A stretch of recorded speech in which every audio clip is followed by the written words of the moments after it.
तो हरिद्वार में ये प्रसंग चल रहे हैं।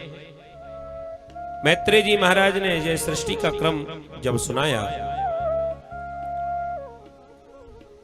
मनु महाराज की जो बड़ी कन्या है आकुर्ति जिनका नाम है, रुचि प्रजापति के साथ में जिनका विवाह हुआ और इनके यहां पर भगवान यज्ञ देव का अवतार लेकर प्रकट हुए। बोली यज्ञ देव भगवान की। मनु महाराज की सबसे छोटी कन्या जिनका नाम है प्रसूति देवी, प्रसूति का विवाह दक्ष प्रजापति के संग हुआ। दक्ष प्रजापति की 16 कन्याएं हैं। 16 कन्याओं में से जो 13 कन्याएं हैं, श्रद्धा, मैत्री, दया, शांति, तुष्टि, पुष्टि, क्रिया, उन्नति, मेधा, बुद्धि, तितिक्षा, द्वि और मूर्ति, ये 13 कन्याओं का विवाह धर्म के संग हुआ। एक और कन्या जिसका नाम था सुधा, सुधा नाम की कन्या का विवाह पित्तेश्वर के संग हुआ। 13 और 1 14। एक कन्या जिसका नाम है स्वाहा, स्वाहा का विवाह अग्नि के संग हुआ। हम लोग जब यज्ञ करते हैं ना, तो यज्ञ में जो आहुति देते हैं अग्नि में, तो हम लोग क्या कहते हैं? स्वाहा, क्योंकि अग्नि की पत्नी का नाम है स्वाहा। अग्नि के साथ में स्वाहा का विवाह किया। तो 14 और 1 15 और कन्याएं कितनी है? 16। तो सबसे छोटी कन्या जो है उसका नाम है सती। सती का विवाह भोलेनाथ के संग हुआ। जैसे ही सती का नाम सुना, विदुर जी ने प्रश्न कर दिया, हे मैत्रेय जी, मैंने तो ये सुना है कि भोले बाबा तो बड़े शांत प्रिय देवता हैं। कस्तम चराचर गुरु निर्वैरम शांत विग्रहम आत्मा रामम कथम देष्टि जगतो देवतम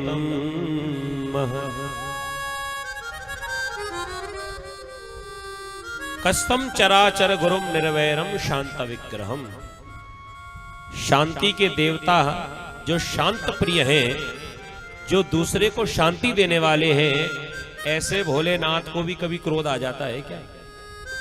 और हमने तो सुना है कि ये क्रोध किसी और को नहीं, अपने ससुर जी के ऊपर ये क्रोध कर दिया। महाराज ऐसा क्या कारण था? मैत्रेय जी महाराज ने सुनाया, हे विदुर जी, बात ऐसी थी, एक बार दक्ष प्रजापति को देवताओं की सभा का अध्यक्ष बना दिया। जैसे ही अध्यक्ष का पद मिला, सोई अभिमान आ गया और अभिमान में इतना अंधा हो गया कि एक दिन भोलेनाथ को ही खरी खोटी सुनाने लगा। देखो जी, ये संसार का नियम है और जीवों की आदत है, जब तक कोई पद नहीं होता तब तक किसी प्रकार का मद भी नहीं होता।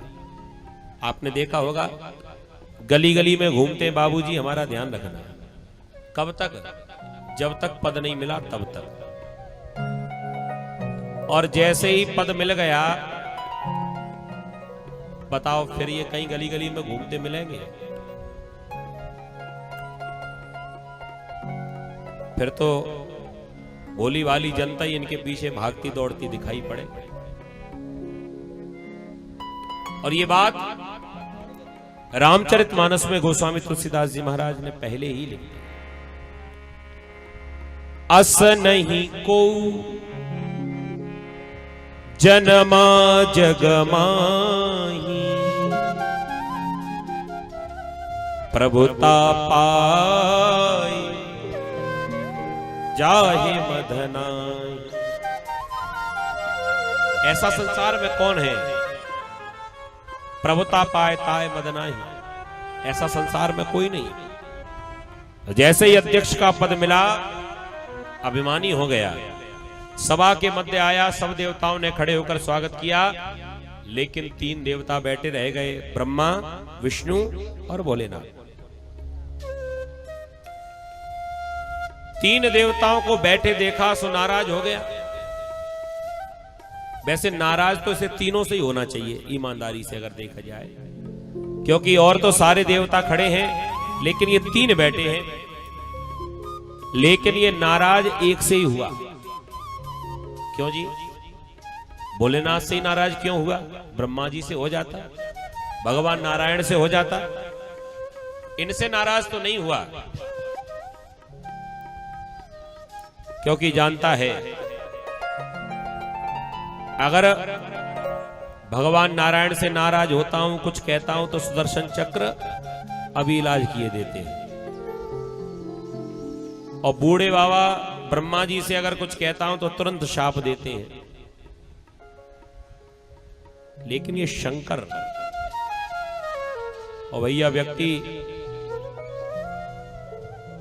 जोर उसी पर ही चलता है जो कमजोर होता है। कमजोर के ऊपर सभी का जोर है। एक पुराना दोहा है ना अपने यहाँ, ऐसी वाणी बोलिए मन को आपा खोए, औरन को शीतल करे और आपो शीतल होए। यही है ना। लेकिन आजकल के परिवेश को देखकर किसी समझदार ने इसमें थोड़ा संशोधन किया, बदलाव। वो ये कहते हैं कि ये तो पुरानी बात हो गई, अब नई दूसरी है। क्या? ऐसी वाणी बोलिए जम के झगड़ा होए, ऐसी वाणी बोलिए जम के झगड़ा होए, लेकिन बासों कतई ना बोली जो तुमसे तगड़ा हो। प्रेम से बोलो राधे राधे। आजकल के परिवेश को देखते हुए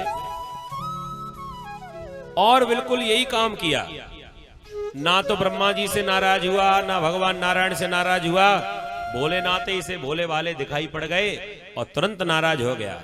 वो सभासदों, इस सभा के मध्य में कुछ ऐसे लोग भी बैठे हैं जो बड़ों का सम्मान करना नहीं जानते। फिर सोचा कि नाम भी लेना चाहिए, नहीं तो ये तीनों ही नाराज ना हो जाए।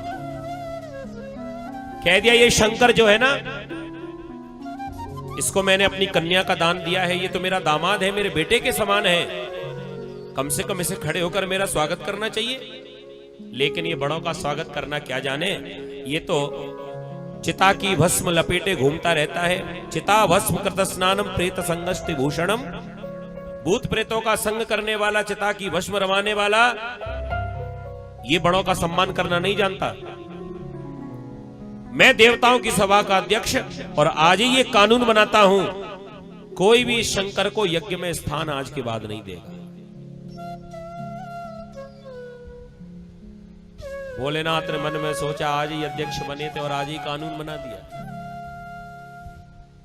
बड़ा अभिमानी था भोलेनाथ ने। पलट के कोई जवाब नहीं दिया, लेकिन जो नंदीगण इत्यादि साथ में थे, इनको सहन नहीं हुआ और तुरंत इधर से भी शाप दे दिया बदले में।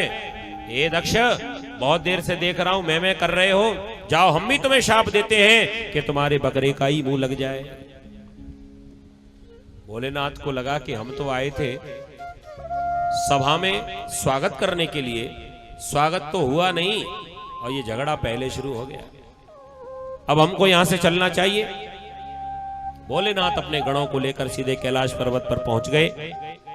पूरे संसार में यज्ञ होना बंद हो गए, क्योंकि ऐसा यज्ञ कैसा जिसमें भोलेनाथ न आए। बिना भोलेनाथ के तो हर पूजा अधूरी है। और कहीं चुपचाप चोरी छुपे किसी ने भोलेनाथ को निमंत्रण दे भी दिया या स्थान दे दिया, तो ये देवताओं का अध्यक्ष नहीं छोड़ेगा। तो ना तो इनके बुरे ना इनके बुरे, यज्ञ ही बंद। अब कोई यज्ञ ना कराए। जब किसी ने यज्ञ नहीं कराया तो अपने अपमान का बदला लेने के लिए इसने अपने घर में ही बृहस्पति सबम नामक यज्ञ आरंभ कर दिया।